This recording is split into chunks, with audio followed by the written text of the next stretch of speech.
Hi ಎಲ್ರಿಗೂ ನಮಸ್ಕಾರ. ಎಲ್ಲರೂ ಹೇಗಿದ್ದೀರಾ? Welcome back to my YouTube channel. ಇವತ್ತು ನಾನು ವೆಯ್ಟ್ ಲಾಸ್ ಮಾಡ್ಕೊಬೇಕಾದ್ರೆ ಕೆಲವೊಂದು ರೂಲ್ಸ್ಗಳಿದ್ದಾವೆ. ಆ ರೂಲ್ಸ್ಗಳನ್ನ ನಿಮಗೆ ತಿಳಿಸ್ಕೊಡೋದಕ್ಕೆ ಅಂತ ಬಂದಿದ್ದೀನಿ. ದಯವಿಟ್ಟು ಇನ್ನೂ ಯಾರ್ಯಾರು ನನ್ನ ಚಾನಲ್ಗೆ ಸಬ್ಸ್ಕ್ರೈಬ್ ಆಗಿಲ್ವೋ ದಯವಿಟ್ಟು ಸಬ್ಸ್ಕ್ರೈಬ್ ಆಗಿ ಅಂತ ಕೇಳ್ತಾ ಇದ್ದೀನಿ ನಿಮ್ಮನ್ನ. ಬನ್ನಿ ಇವಾಗ ಯಾವ ರೀತಿ ಅಂತ ನಿಮಗೆ ತಿಳಿಸ್ಕೊಡ್ತೀನಿ. ನಮ್ಮ ಜೀವನದಲ್ಲಿ ಇದನ್ನೆಲ್ಲ ಅಳವಡಿಸ್ಕೊಳ್ತಾ ಹೋದರೆ ನಮ್ಮ ಜೀವನ ಶೈಲಿನೇ ಚೇಂಜ್ ಆಗುತ್ತೆ. ಮೊದಲನೆಯದು ಕ್ಯಾಲೋರಿ ಕೊರತೆ.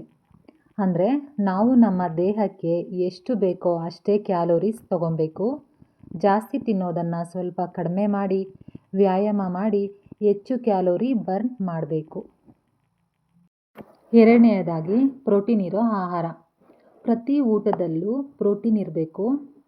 ಅಂದರೆ ಉದಾಹರಣೆಗೆ ಮೊಟ್ಟೆ, ಪನ್ನೀರ್, ಮೊಳಕೆ ಕಾಳು, ಮೊಸರು, ಮಜ್ಜಿಗೆ ಮತ್ತು ಚಿಕನ್ ಮತ್ತು ಫಿಶ್. ಪ್ರತಿ ಊಟದಲ್ಲೂ ಅಂದರೆ ಬೆಳಗ್ಗೆ ಬ್ರೇಕ್ಫಾಸ್ಟಲ್ಲೂ, ಮಧ್ಯಾಹ್ನ ಊಟದಲ್ಲೂ, ರಾತ್ರಿ ಊಟದಲ್ಲೂ ಪ್ರೋಟೀನ್ ಅಂಶ ಜಾಸ್ತಿ ಇರಬೇಕು. ಇವುಗಳನ್ನು ತಿನ್ನೋದ್ರಿಂದ ಹೊಟ್ಟೆ ತುಂಬಿದ ಹಾಗೆ ನಮಗೆ ಫೀಲ್ ಆಗುತ್ತೆ. ಪದೇ ಪದೇ ಹೊಟ್ಟೆ ಹಸಿವು ಆಗೋಲ್ಲ. ಇದರಿಂದ ನಮ್ಮ ಮಸಲ್ ಸ್ಟ್ರಾಂಗ್ ಆಗುತ್ತೆ, ನಮ್ಮ ಸ್ನಾಯುಗಳು ಸ್ಟ್ರಾಂಗ್ ಆಗುತ್ತೆ. ಜಾಸ್ತಿ ನೀರು ಕುಡಿಬೇಕು. ದಿನಕ್ಕೆ 3ರಿಂದ 4 ಲೀಟ್ರಷ್ಟು ನೀರು ಕುಡಿಬೇಕು. ಇದರಿಂದ ನಮ್ಮ ದೇಹದಲ್ಲಿರೋ ಕಲ್ಮಶವನ್ನು ಹೊರಗಡೆ ಹಾಕೋದಕ್ಕೆ ಹೆಲ್ಪ್ ಮಾಡುತ್ತೆ. ಅದಕ್ಕೋಸ್ಕರ ನಾವು ಚೆನ್ನಾಗಿ ನೀರು ಕುಡಿಬೇಕು. ಇನ್ನು ವ್ಯಾಯಾಮ. ಪ್ರತಿದಿನ ನಾವು 30ರಿಂದ 40 ನಿಮಿಷ ವಾಕ್ ಮಾಡಬೇಕು. ಇಲ್ಲಾಂದರೆ 20ರಿಂದ 30 ನಿಮಿಷ ಮನೆಯಲ್ಲೇ ಸುಲಭವಾಗಿರೋ ಎಕ್ಸಸೈಸ್ ಮಾಡ್ಬೋದು. ಈ ವ್ಯಾಯಾಮ ಮಾಡೋದಕ್ಕೆ ಜಿಮ್ಗೆ ಹೋಗಬೇಕು, ಆಚೆ ಕ್ಲಾಸ್ಗಳಿಗೆ ಹೋಗಬೇಕು ಅಂತೇನಿಲ್ಲ. ಮನೆಯಲ್ಲೇ ಈಸಿಯಾಗಿ ವ್ಯಾಯಾಮ ಮಾಡಿಕೊಂಡು ವಾಕ್ ಮಾಡ್ಬೋದು. ಇನ್ನು ಉತ್ತಮ ನಿದ್ರೆ.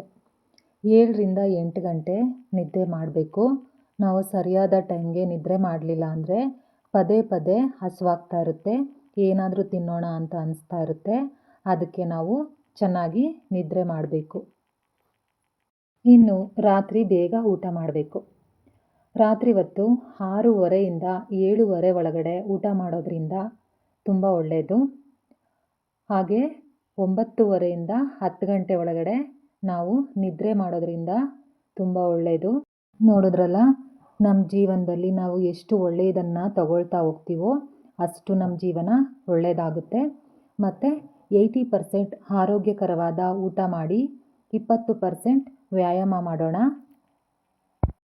ಸ್ಟ್ರೆಸ್ ಜಾಸ್ತಿ ಮಾಡ್ಕೊಳ್ಳೋದ್ರಿಂದ ನಮಗೆ ಸರಿಯಾಗಿ ನಿದ್ರೆನೂ ಬರಲ್ಲ, ವೆಯ್ಟ್ ಲಾಸು ಆಗಲ್ಲ. ಇದರಿಂದ ನಮ್ಮ ಆರೋಗ್ಯ ಹಾಳಾಗುತ್ತೆ. ಅದಕ್ಕೆ ನಾವು ಸ್ಟ್ರೆಸ್ ಫ್ರೀ ಲೈಫ್ನ ಲೀಡ್ ಮಾಡೋಣ. ಇಷ್ಟನ್ನು ನಾವು ಫಾಲೋ ಮಾಡಿದ್ರೆ ಆರೋಗ್ಯಕರವಾಗಿ ಮತ್ತು ಶಾಶ್ವತವಾಗಿ ವೆಯ್ಟ್ ಲಾಸ್ನ ಮಾಡ್ಕೋಬೋದು. ಇದನ್ನು ಹೇಳ್ತಾ ಮತ್ತೆ ಸಿಗ್ತೀನಿ ಮತ್ತೊಂದು ವಿಡಿಯೋದಲ್ಲಿ. ಅಲ್ಲಿವರೆಗೂ ನಮಸ್ಕಾರ.